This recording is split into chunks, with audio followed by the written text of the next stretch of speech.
Hello guys, welcome to my channel. Interpreting Insurance Contract Special Consideration Part 1. Covenant is a temporary and limited agreement. It may be self-contained or it may incorporate by reference the terms and conditions of the future policy. When the covenant incorporates the policy in this manner, it does not have to recite a term and condition, but merely to refer to a particular standard policy. If the proposal is for a standard policy and the covenant refers to it, the insured is taken to have accepted the terms of that policy. The reference to the policy and its terms and conditions may be expressed in the proposal or the covenant, or even in the letter of acceptance including the covenant. The incorporation of the terms and conditions of the policy may also arise from a combination of references in two or more documents passing between the parties. Documents like the proposal, covenant, and the policy are commercial documents, and to interpret them, commercial habits and practice cannot altogether be ignored. 4.3. During the time the covenant operated, the relations of the parties are governed by its terms and conditions, if any, but more usually by the terms and conditions of the policy bargained for and to be sued. When this happens, the terms of the policy are incipient, but after the period of temporary cover, their relations are governed only by the terms and conditions of the policy. Unless insurance is declined, in the meantime, delay issuing the policy makes no difference. The relations even then are governed by the future policy if the cover not give sufficient indication that it will be so. 4.4. In other respects, there is no difference between a contract of the insurance and any other contract, except that in a contract of insurance there is a requirement of bona fides good faith on the part of the assured, and the contract is likely to be construed contract performance that is against the company in case of ambiguity or doubt. A contract is formed when there is an unqualified acceptance of the proposal. Acceptance may be expressed in writing, or it might even be implemented if the insurer accepts the premium and retain it. In the case of the assured, a positive act on this part by which he recognizes or seeks to enforce the policy amounts to an affirmation of it. 4.5.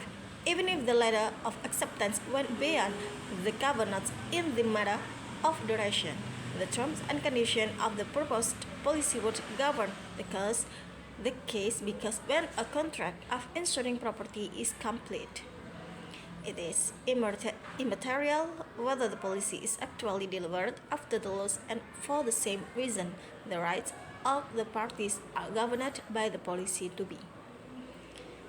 Between acceptance and delivery of this policy, even if no terms are specified, the terms contained in a policy customarily issued in such cases would apply. There is ample authority for the proposition.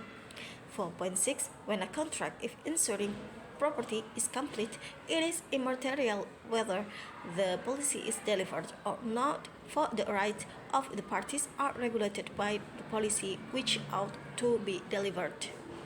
5. The principle of bona fide good faith govern insurance contract. 5.1. Contracts of insurance are governed by the principle of utmost good faith.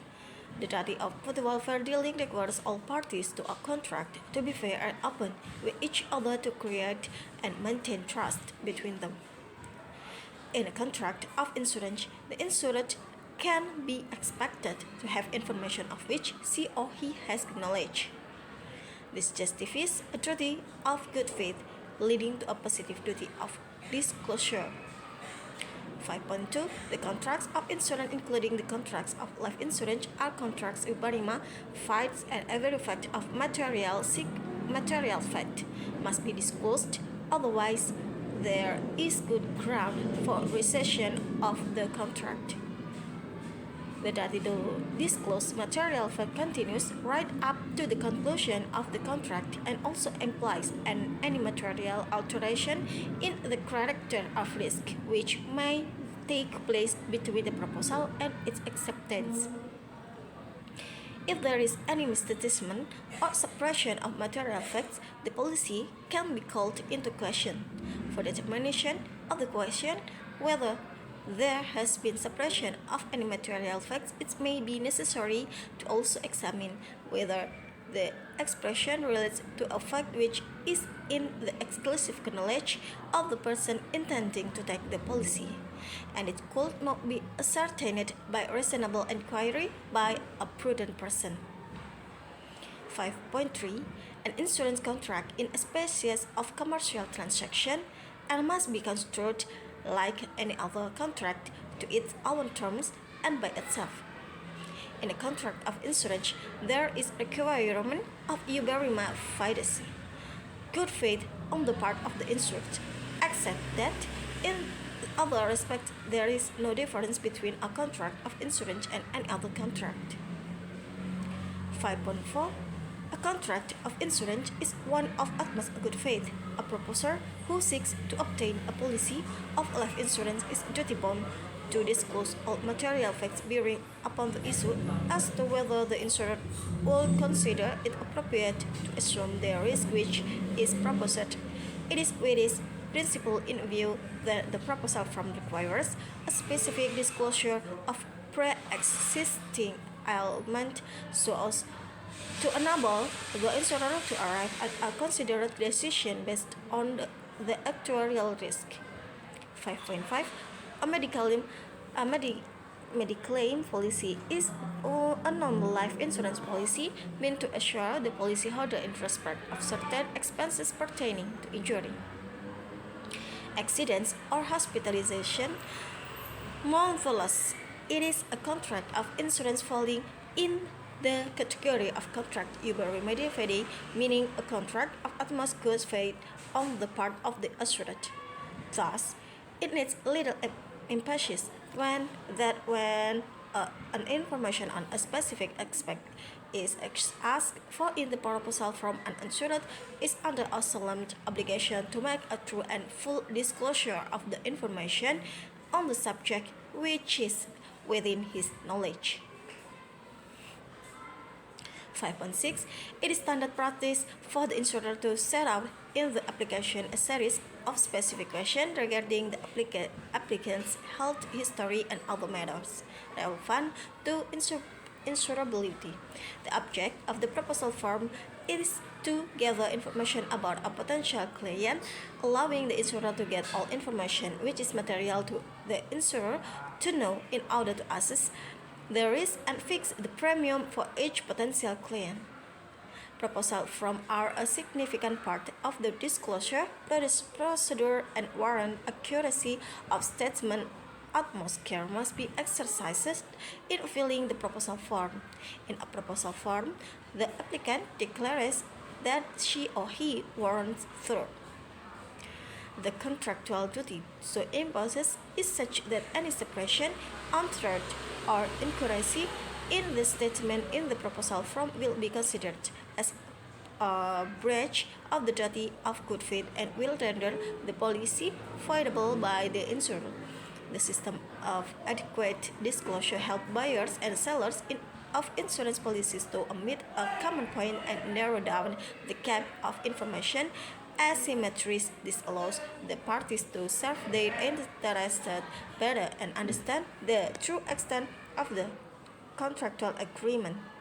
5.7. The finding of material misrepresentation or concealment in insurance has a significant effect upon both the insurer and the insurer. In the event of a dispute, the fact it will influence the decision of a prudent insurer in the claim as to whether or not to accept a risk is a material fact. Each representation or statement may be material to the risk. The insurance company may still offer insurance protection on altered terms. In a similar case, however, the court has held that since the undisclosed disease had nothing to do with the cause of death, the alleged concealment was not unnatural, which would disentitle the case from getting his life insured, and hence the court found the repudiation of the claim unjustified.